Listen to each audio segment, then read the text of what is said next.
Well, welcome. It can be mighty quiet out here. Thought I'd give y'all a little silence at the first of this one. The peach trees, we've been in here this morning trimming out all the dead branches from the big bad freeze that we had. And we got cilantro growing out in here. These white flowers right here, this is coriander or cilantro. Going to make a bunch of seed again and reseed itself. It'll come back. It's been coming back for 6 or 8 years. We no longer seed or put out cilantro seed. It just keeps coming. Boy, look at these beautifuls. Some crazy good pollinator attractors. There's honeybees in here and single, solitary wasps and butterflies and you name it. A lot of bees in here this morning. Here we've got us a little patch of bell peppers. We'll give them some water tonight, I think. And we're lucky the rain's coming this evening. Now we did plant this little old row here with some cilantro.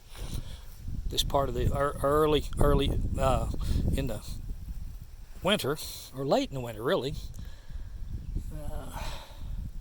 And today we're down here in the garden. We're loading in compost.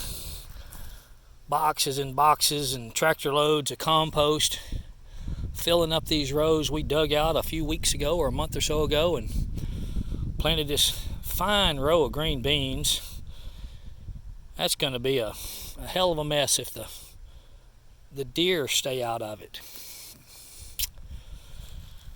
Then over here we've got some jalapeno peppers, some sun leaper tomatoes, got some tomatoes on the vines, and then we've got Homestead and Celebrity. We couldn't find any of my favorites, Better Boys this year to plant, but this is plenty of tomatoes for me to eat. And we're going to get into this today. It's been pretty dry around here. Look at those cracks in the ground. But we keep a watering schedule down here.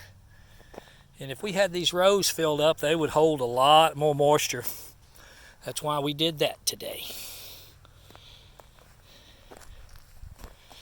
This is Doc, one of the banes of my existence. But they're taking the brunt of getting the bugs are eating on these bad boys, beetles.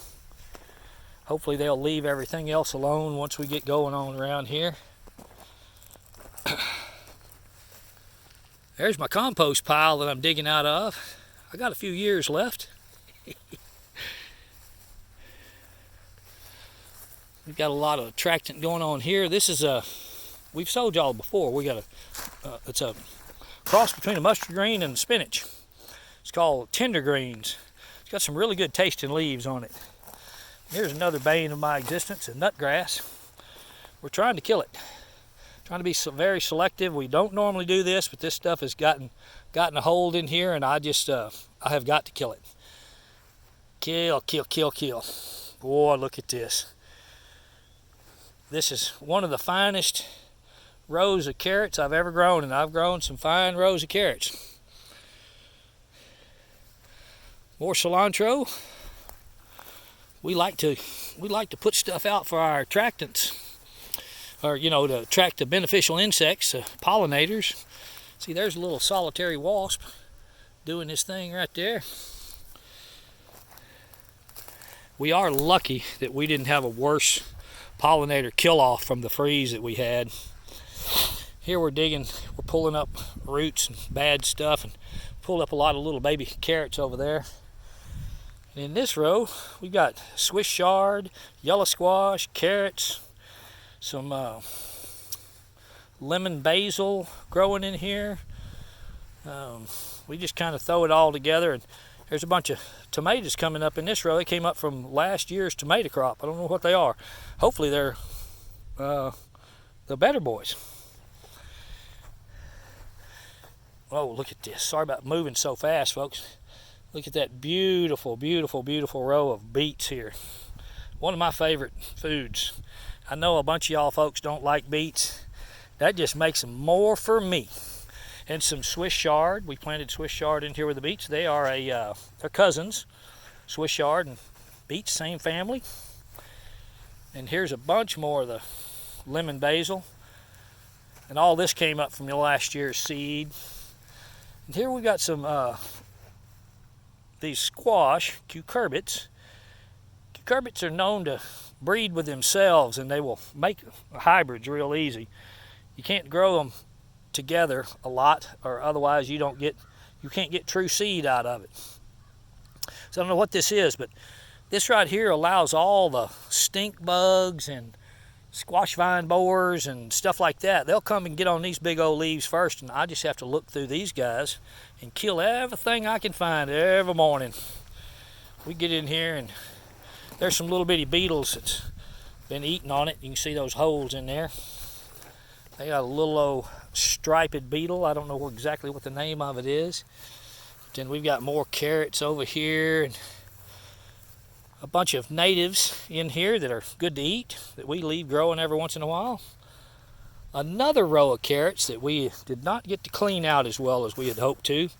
But that runs all the way to there. It's about 70 feet, and a lot of cilantro in there came up natively. And we planted this another row of beets over here. That's about 70, 75 feet, 1,000 beets or so in there probably. And come on, rain tonight. Anyway, another short little tour down by the lake in the garden. I hope y'all enjoyed. Have a great day from Indian Creek Gardens. Thank you.